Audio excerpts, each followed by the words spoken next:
Marco Zero, onde tudo começa. E já vamos começar o nosso programa de hoje conversando aí com o pessoal da Secretaria de Meio Ambiente, desse espaço tão querido pela população iguaçuense, que é o Bosque Guarani, que vai passar por uma reformulação, não é isso, Paulinho? Isso, Moacir. Ele foi inaugurado em 1996, e conta com uma área de 4 hectares e meio ali na frente do terminal, né? E estava fechado desde o início da pandemia, ou seja, aproximadamente 2 anos. No ano passado, a Prefeitura de Foz do Iguaçu informou que buscava um novo ambiente para levar os animais daquele espaço, do zoológico, que abrigava então cerca de 150 espécies, entre macacos, araras, papagaios, entre outros. Então, para falar sobre a situação desse espaço no momento e sobre o projeto futuro para aquele lugar, nós recebemos aqui o Pablo Mendes, ele que é o responsável administrativo pelo zoo, e Ednardo Aguiar, que é da Secretaria Municipal de Turismo, que atua aí nos projetos da Prefeitura de um modo geral, e vai falar também sobre esse projeto destinado ao espaço em que se ocupava o antigo zoológico de Foz do Iguaçu. Bom dia, Pablo. Seja bem-vindo ao programa novamente. A gente agradece aí por sua participação, por atender ao nosso convite. Bom dia, Paulinho. Bom dia a todos da rádio. Estamos aí mais uma vez, agradecendo o convite e se colocando à disposição para todos os esclarecimentos pertinentes do assunto. Legal. Ednardo, seja bem-vindo ao programa. Obrigado por aceitar o convite aí para trazer essas informações em torno daquela área do zoológico Bosque Guarani. Bom dia, Paulo, Moacir, Alexandre, meu amigo Pablo. É um prazer, agradeço muito pelo convite, pela oportunidade de conversar com todos. Legal. A gente começa com o Pablo. Pablo, durante 20 anos o zoológico recebeu gratuitamente pessoas da comunidade, moradores de Foz do Iguaçu, turistas, durante todo esse tempo. Mas nos últimos anos, o que a gente se vê aí, nos últimos 2 anos, na pandemia para cá, só se vê uma lona preta lá envolvendo aquele espaço lá, que era um espaço procurado pela população. Qual que é a situação do zoológico, da área do zoológico hoje, a situação atual dele nesse momento? Sim, nesse momento nós ainda estamos fazendo toda a questão de retirada dos animais, né? Nós iniciamos um processo para realocação dos animais, buscando melhores condições para eles, né? Sendo esse um dos principais motivos pela desativação do zoológico Bosque Guarani naquele local, né? Iniciamos um longo processo de transferência desses animais, né? Então entramos em contato com todas as entidades ambientais pertinentes, no caso o IBAMA e o IAT, né, para buscar alternativas para os animais. E isso foi feito, está sendo feito até hoje, né? É um processo que é demorado, mas a gente já esperava por isso, porque não é nada simples, né? Nós temos algumas burocracias que têm que ser seguidas, alguns trâmites que têm que ser atendidos, né? Então, para cada animal existe um tipo de licenciamento.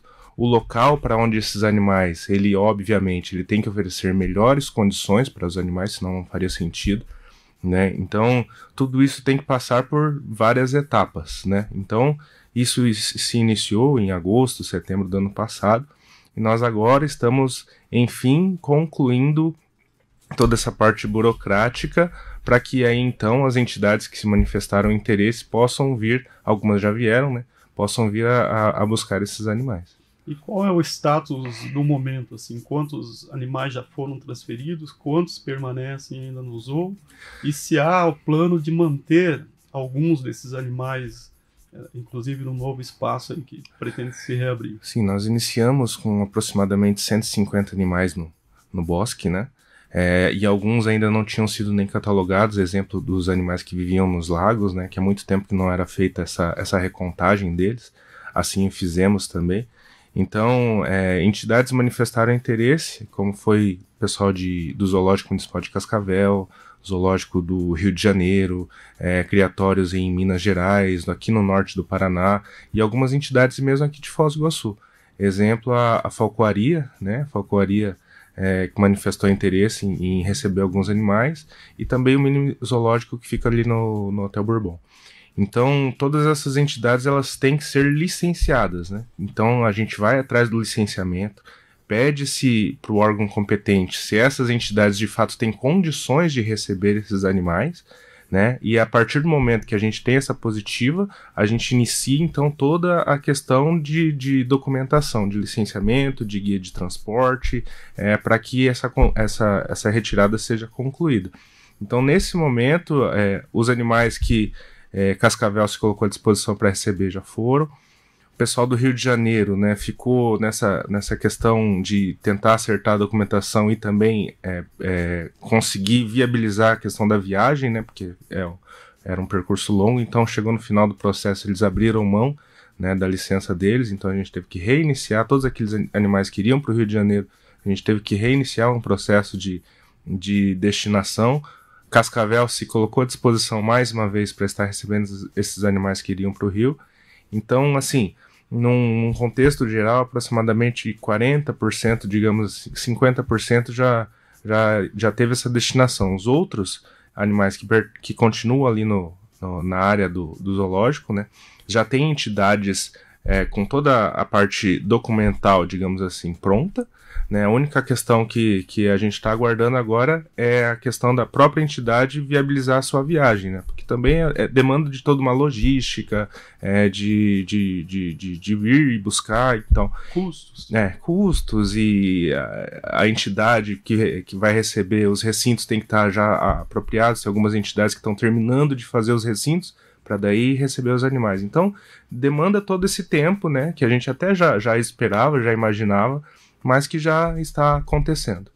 Pablo, a impressão que a gente tem, um morador da cidade também tem essa impressão, que ao passar ali na frente do zoo, vê um espaço que é de vida, no entanto ele representa assim, um espaço que está morto, abandonado, largado, feio de se ver, né? Uhum.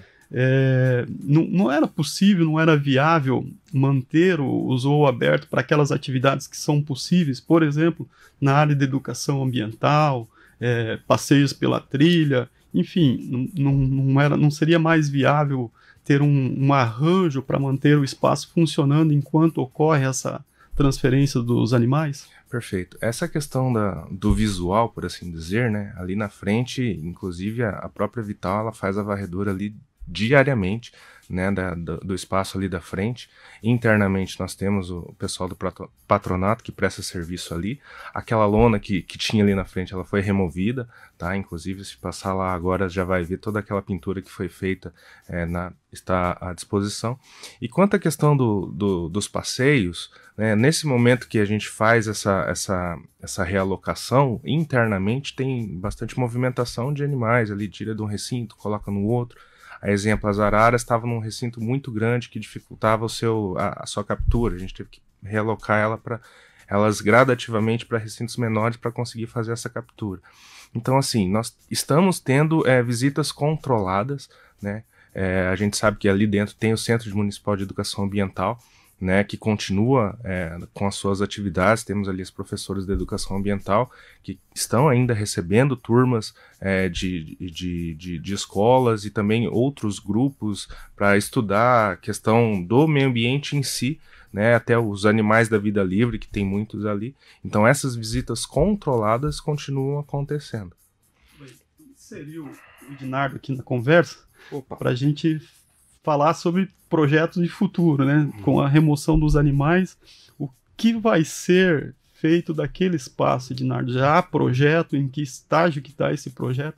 Essa é uma pergunta, inclusive uma manifestação aqui que nós faríamos a vocês dois, mas o nosso ouvinte também já se antecipou e encaminhou aqui para que a gente fizesse e transferisse essa pergunta para vocês. O que vai ser daquele espaço a partir da remoção de todos os animais? Como é que é o nome do ouvinte? Já pego aqui com a produção. Tá, aí me fala. Bom, o Bosque Guarani, zoológico, o Bosque Guarani, uma área no centro da cidade, como muito bem foi dito, é um zoológico há 30 anos, 20 e poucos anos. Desde 96, ele foi criado em 96. Esse modelo de zoológico em ambiente urbano, para uma cidade que territorialmente é muito pequena, como a nossa, a área urbana é muito pequena, ela começa a ser cada vez mais espremida, acaba sendo, assim, do ponto de vista da organização, da saúde dos animais, da manutenção do espaço, ela é realmente um pouco mais complicada. E é importante que esses animais estejam num local cada vez mais adequado e preparado para para mantê-los. Por isso que zoológicos com mais estrutura hoje conseguem disponibilizar recursos, espaço, pessoas, infraestrutura que possam auxiliar. Por outro lado, a área do Bosque Guarani, ela é importante se lembrar que ela é uma pequena fração de Mata Atlântica. É uma das últimas frações de Mata Atlântica em ambiente urbano no Paraná, no Brasil. É uma área importantíssima, uma área linda, está no coração da cidade. E ela tem toda a condição de se tornar um bosque urbano da forma como a cidade merece. De ser um ambiente urbano de uso comum, uso público, como tantos que a cidade tem, que possam ser valorizados a tal ponto que a cidade se aproprie dele e comece a participar cada vez mais. Então o futuro que se tem para aquilo lá é realmente transformar ele num bosque urbano, num espaço de visitação, num espaço de passeio, de observação de aves livres, como muito acontece, e há essa intenção também. E tudo nasceu a partir da necessidade de oferecer um lugar mais adequado para os animais, e por outro lado passou a se pensar realmente como remodelar, como reestruturar aquele ambiente. Nós recebemos no ano passado uma emenda do deputado Paulo Eduardo Martins, uma emenda federal, que veio destinada para ser aplicada na recuperação, na reparação de áreas de interesse turístico. E no momento que esse recurso chegou, a gente começou a dialogar sobre o que realmente poderia ser utilizado, onde ele poderia ser aplicado, onde nós poderíamos utilizar o recurso de maneira que ele fosse melhor aproveitado. E o prefeito sugeriu que a gente pensasse no Bosque Guarani como uma revitalização daquele espaço para que ele possa ser melhor utilizado pela comunidade. Qual o valor dessa emenda? A emenda veio de 580 mil, né?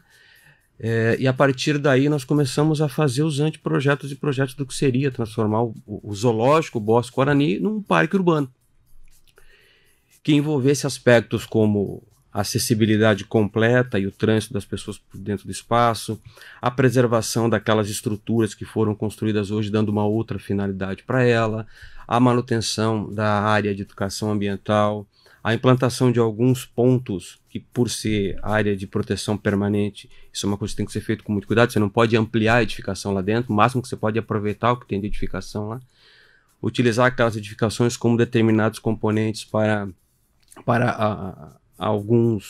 algumas atividades econômicas que possam contribuir com a própria sustentabilidade do parque, de forma concessionada, terceirizada, mas respeitando todo o manejo necessário para uma área de preservação permanente, e passamos a elaborar esse anteprojeto. Participam desse grupo de trabalho a Uniamérica, a Secretaria Municipal de Planejamento, a Fundação Cultural, e a gente começou a avançar nesses passos.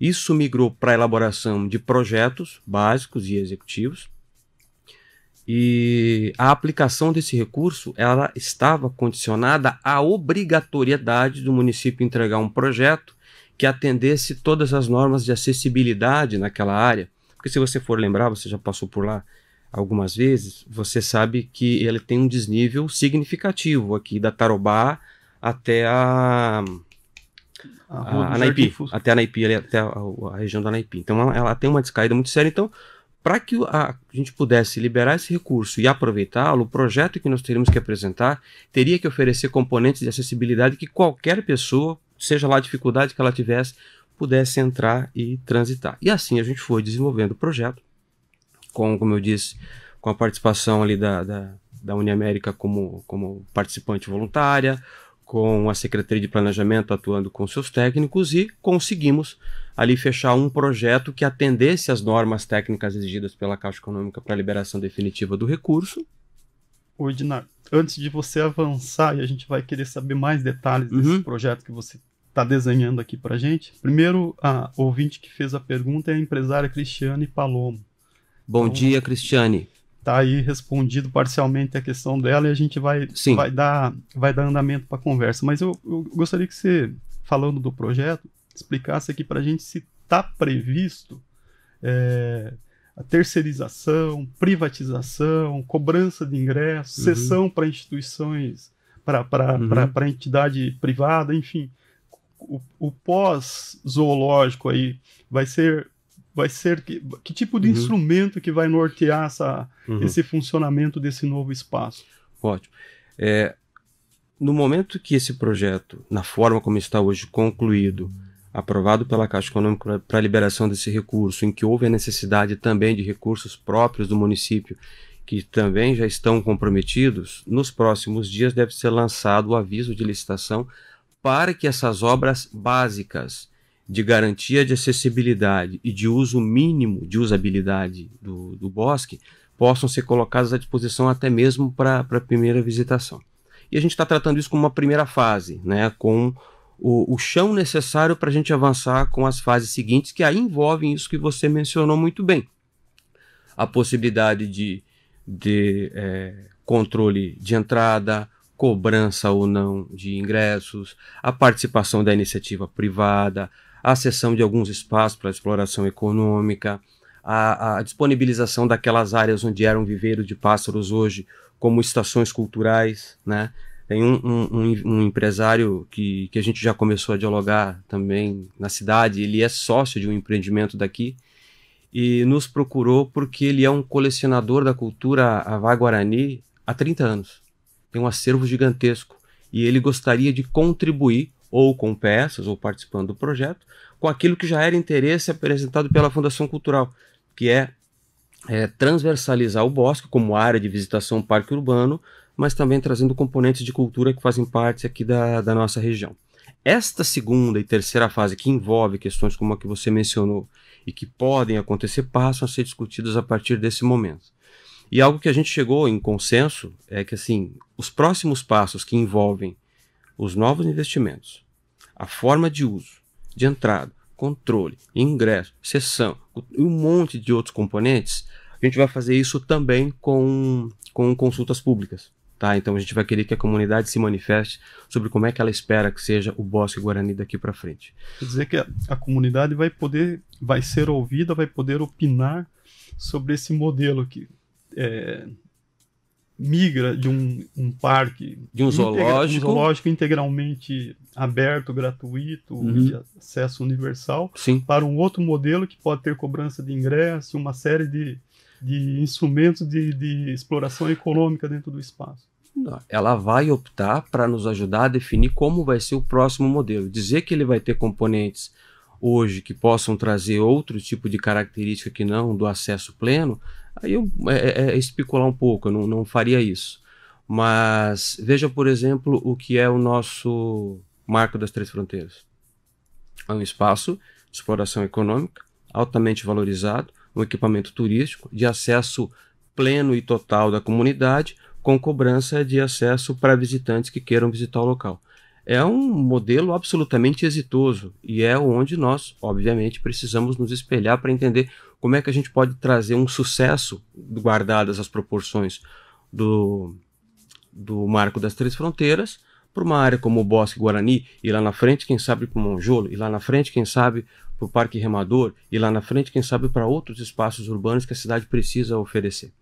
Eu vou trazer uma informação aqui ela não trata diretamente do tema bosque, mas ela tem muita relação com aquilo que pode ser o perfil das pessoas que vêm para a cidade para conhecer lugares como esse.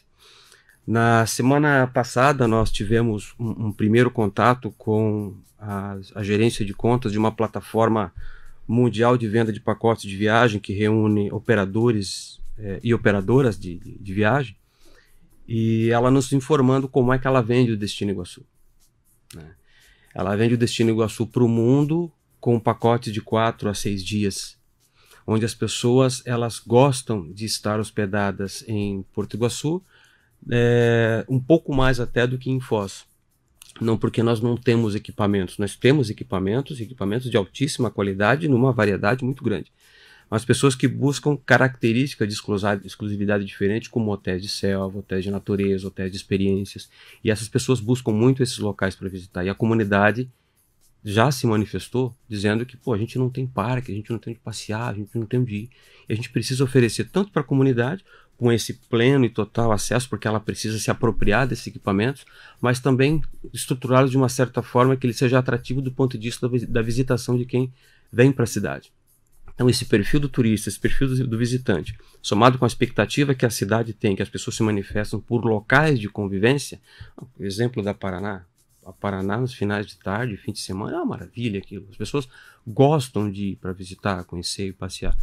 E observando assim, característica do marco, necessidade da população, característica do novo turista, espaço urbano com fração de Mata Atlântica, uma área de alta circulação de pessoas, ela tem tudo para dar certo como um ambiente de alto uso, né, de alta participação das pessoas, como eu disse, que são moradores, que são da região e também como visitantes daqui. Legal. Ô, Ednardo, você dá uma respirada aí, reúne as informações que você tem, muitas aí. Eu vou voltar um pouquinho ao tema da educação ambiental com o Pablo.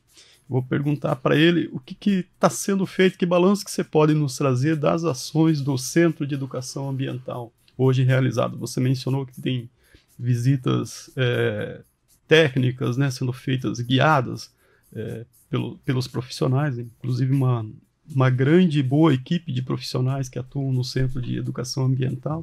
E que ações que estão sendo feitas hoje? Que balanço que você nos traz aí, Pablo? O Centro de Educação Ambiental, ele conteve a primeira grande reforma, por assim dizer, daquele espaço, né?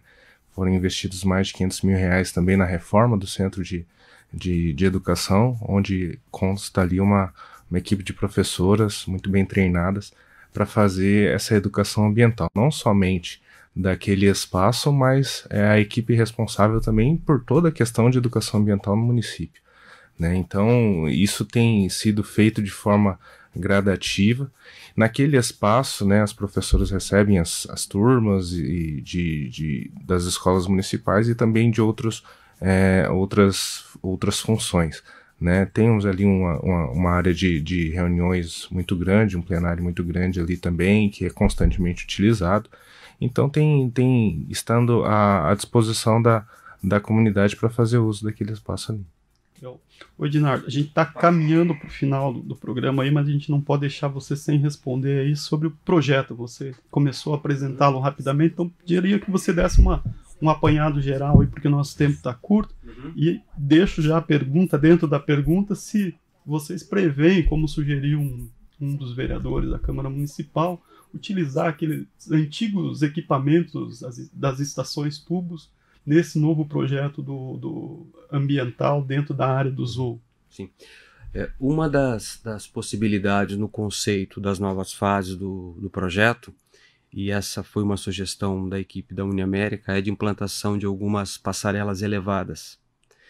E a própria topografia do terreno, como eu estava mencionando até antes da gente conversar, a diferença de topografia dele, permite que a gente comece num plano e avance numa horizontal, e em que a parte de trás dele acabe sendo numa altura que vai chegar ali próximo da copa das árvores, por exemplo. E essas estruturas elevadas podem permitir, inclusive, observação de pássaros e tudo mais. Foi mencionado, e não só mencionado, mas foram colocados nesse modelo conceito proposto, de utilização, sim, dessas estruturas de estações tubo, algumas delas. Estão no Centro de Convenções. Estão no Centro de Convenções. Estivemos lá, demos uma boa olhada, algumas... a maior parte delas está ainda assim em bom estado, um pouco enferrujado, claro, mas eles utilizaram ela dentro desse componente arquitetônico proposto para serem utilizados. Então existe sim a chance de serem aproveitados. O que a gente tem que observar é que, se além do aspecto arquitetônico, que os caras fazem loucura, conseguem realmente colocar aquilo como um componente de aproveitamento, se do ponto de vista financeiro, técnico e estrutural, ele também pode ser feito. Eu sei lá o peso daquele troço lá, mas, né? Pensar que tem que colocar uma passarela elevada, levantar aquilo com guindaste e colocar infraestruturas embaixo, a gente vai ter que ver como é que isso se dá do ponto de vista do projeto de engenharia. Mas a vontade há, a intenção há, eu acho que ele traz um componente legal, uma diferença bacana, e a gente avalia agora nessas próximas fases para entender o custo-benefício disso.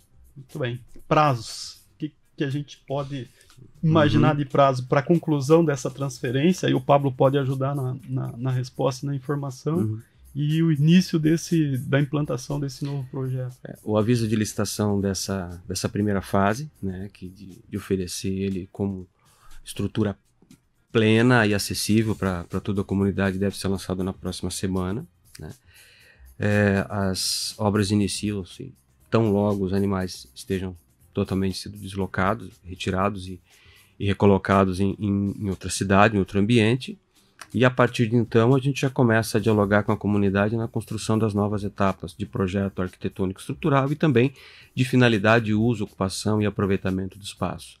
Então vamos lá, processo solicitatório, lançado semana que vem, 30 ou 40 dias por uma concorrência, homologação, obra, a gente já começa a trabalhar com a segunda fase de projeto, prevendo a sua conclusão, e eu acredito muito que ao final aí desse ano a gente já tem alguma coisa muito bem pronta do que seria um modelo definitivo de utilização do Bosque Guarani. Legal. Prazo para conclusão da retirada dos animais, Pablo? Da questão dos animais, assim, é muito delicado a gente falar em prazo quando a gente depende do trabalho dos outros, né? Do IBAMA, do IAT, então existe toda uma... E também todos os percalços que podem vir a acontecer com as entidades que se manifestaram. Mas, já estamos caminhando nisso, né? Já há alguns meses, né? A gente espera que no máximo, aí, entre 30 e 40 dias, a gente possa concluir, sim, essa retirada, que casa também com a questão do prazo que nós temos aí para o início das obras de reestruturação. Queria até trazer um outro componente nisso, acabei não mencionando, foi uma sugestão do prefeito Chico, a gente pensar nas próximas fases como é que a gente integra melhor o terminal de ônibus com o próprio Bosque Guarani, para que eles sejam não um ambiente único, mas sejam um ambiente que consiga também melhorar essa conexão entre os dois, talvez repensando a Tarobá, enfim, mas são aspectos que a gente vai discutir ao longo do tempo. E eu repito, muito importante manifestação da comunidade, de qualquer forma que seja, para que a gente tenha subsídios importantes para entregar algo que realmente tenha o valor que a cidade merece, que as pessoas merecem, que o destino como turismo merece também. Legal. Dinardo Aguiar, coordenador de captação de investimentos, projetos e inovação da Secretaria Municipal de Turismo e projetos estratégicos. A gente agradece a sua participação e os esclarecimentos que nos trouxe, Dinardo. Por favor. Posso trazer mais um? É tanto assunto para cada projeto e eu não trouxe anotado. Eu tive uma conversa na quinta-feira com uma empresa chilena, uma startup chilena, ela está em Toledo. Ela vem para Foz nos próximos dias. E quando ela soube que nós estávamos participando de um programa da ONU, que é de reaproveitamento de equipamentos públicos, e por isso que o Bosque Guarani tem inserido, ela veio com uma proposta de disponibilizar a internet. Eles trabalham com implantação de internet de alta velocidade em ambientes hostis, de difícil acesso. Os caras colocam internet na cordilheira. Como é que a gente pode fazer para ser parceiro da cidade, para ter internet em parques e bosques, porque a nossa intenção é que a gente tivesse nas margens de rio, já que eles vão ter um aproveitamento futuro também do ponto de vista imobiliário, e é uma empresa que passa a fazer parte também desse contexto, porque o legal é você ter um espaço que as pessoas participem, usem, usufruam, que visitam, mas que consiga oferecer aquilo que o perfil das pessoas hoje em dia tem, que é a vontade de se conectar, de falar, de postar, de se comunicar. Então, quando a gente fala do projeto para outros parceiros e outras empresas, a gente tem percebido uma atratividade muito interessante de gente que está querendo vir participar conosco nisso, para ajudar, como eu disse, a entregar para a cidade algo de muito valor. Legal. Dinardo, obrigado. Tenha um bom dia. Pablo, a gente agradece novamente aí. Obrigado, tenha um bom dia. Sempre bom ter vocês aí para trazer todos esses esclarecimentos e essas informações aí na área de meio ambiente da nossa cidade. Obrigado. Beleza, a gente agradece o convite e se colocamos mais uma vez sempre à disposição de vocês. Então tá aí, Moacir, a gente falou aí sobre o status, o momento em que está o Zoológico Bosque Guarani, né, com esse processo de transferência dos animais ainda acontecendo, e também o trabalho aí para esse novo projeto aí que tem muitas condicionantes, assim como disse o nosso entrevistado Edinardo, e que vai ser fundamental a participação da comunidade. Uma boa notícia é que a lona feia que estava na frente do zoológico foi retirada aí nesses últimos dias, já dá uma abrandada no visual, aquele visual que estava bem antiquado para aquele espaço, que é um espaço de vida, um espaço de promoção da vida, inclusive. Marco Zero, onde tudo começa.